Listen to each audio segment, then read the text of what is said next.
नमस्कार विद्यार्थियों। आज हम 10वीं कक्षा का अर्थशास्त्र का पाठ एक विकास के बारे में ही पढ़ेंगे।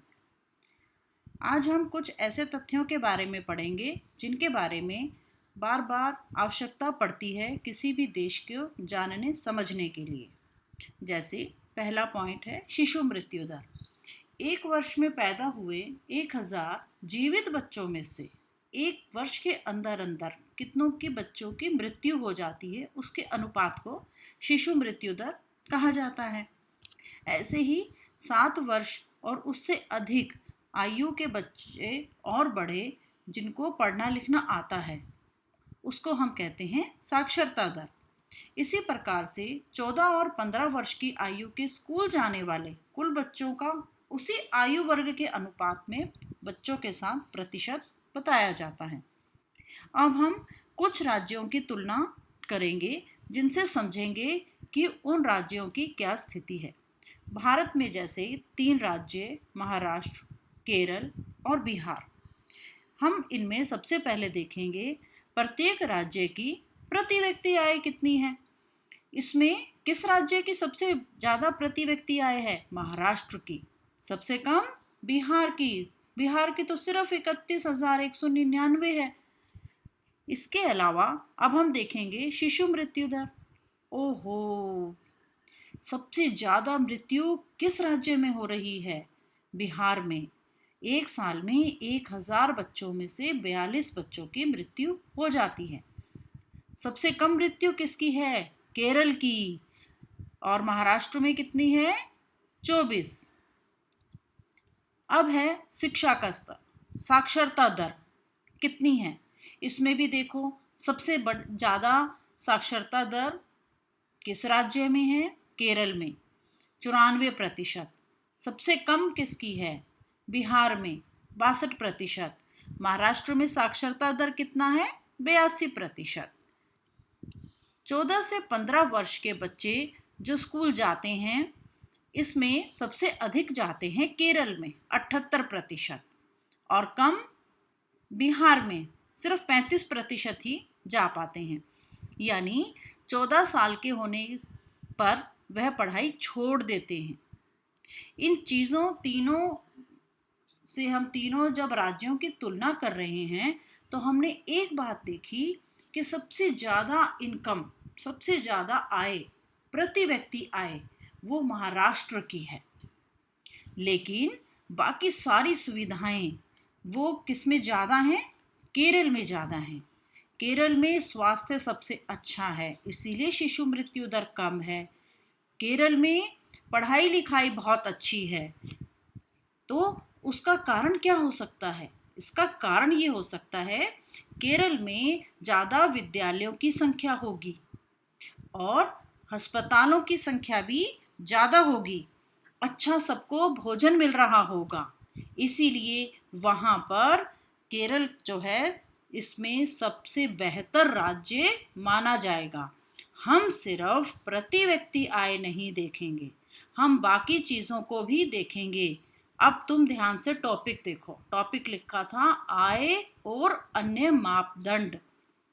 इसमें हमने आय के साथ साथ बाकी 3 चीज़ों को भी जाना है, शिशु मृत्यु दर को, शिक्षा स्तर को और साक्षरता दर।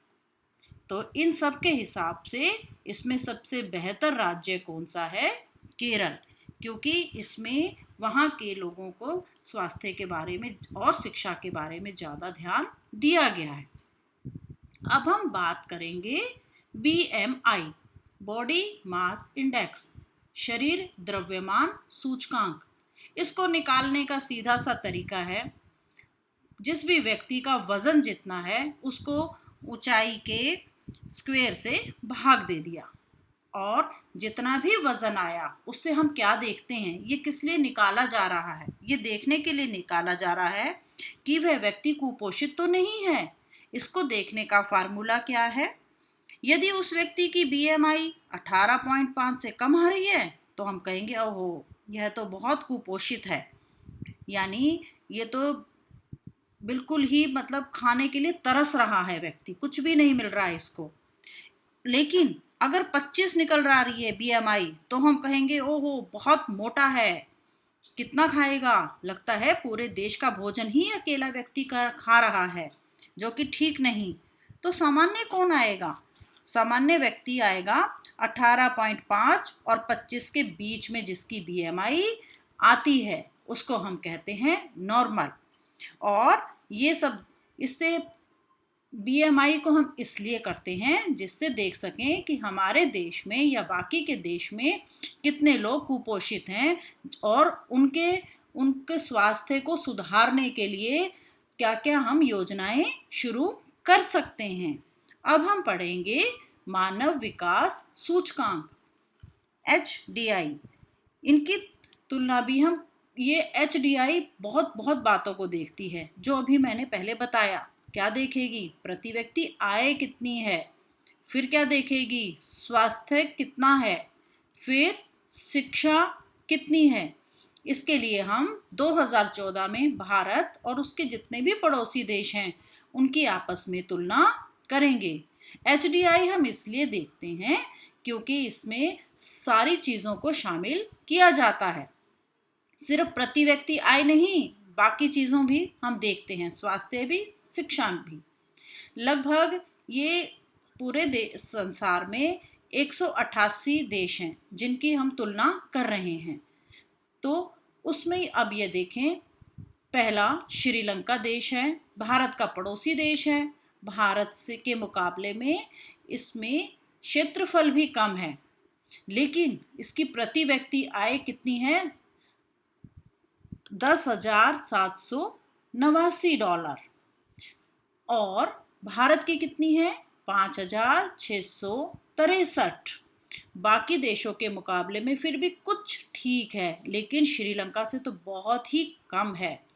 ऐसे ही जन्म के समय संभावित आयु, ये हमने 2015 के आंकड़े लिए हैं। इसमें ये इसका मतलब क्या होता है कि व्यक्ति की औसत उम्र कितनी है। भारत में औसत उम्र 68 है, 68 है, जबकि श्रीलंका में 75 है। और उसका कारण वही है कि भारत में अभी भी स्वास्थ्य और शिक्षा की बहुत ज़्यादा ज़रूरत है। पूरे में संसार में जब हम HDI का देखते हैं क्रमांक, तो भारत का नंबर आता है 131। कितने देशों में से? 188 देशों में से। और जबकि श्रीलंका का कितना अच्छा है, वह 73 स्थान पर है, 73वें स्थान पर है। और कारण यही है कि वहाँ पर हर चीज़ का ध्यान रखा जा रहा है। श्रीलंका में शिक्षा स्वास्थ्य भारत से बहुत बहुत अच्छा है। इससे हमें सिर्फ एक ही बात को समझना है, जानना है, खुद भी स्वस्थ रखें, अपने देश को भी स्वस्थ रखें। और उसके लिए क्या करना है? अपने आप का पूरा पूरा ध्यान रखना है, तभी हम अपने देश को आगे बढ़ा सकते हैं। धन्यवाद बच्चों।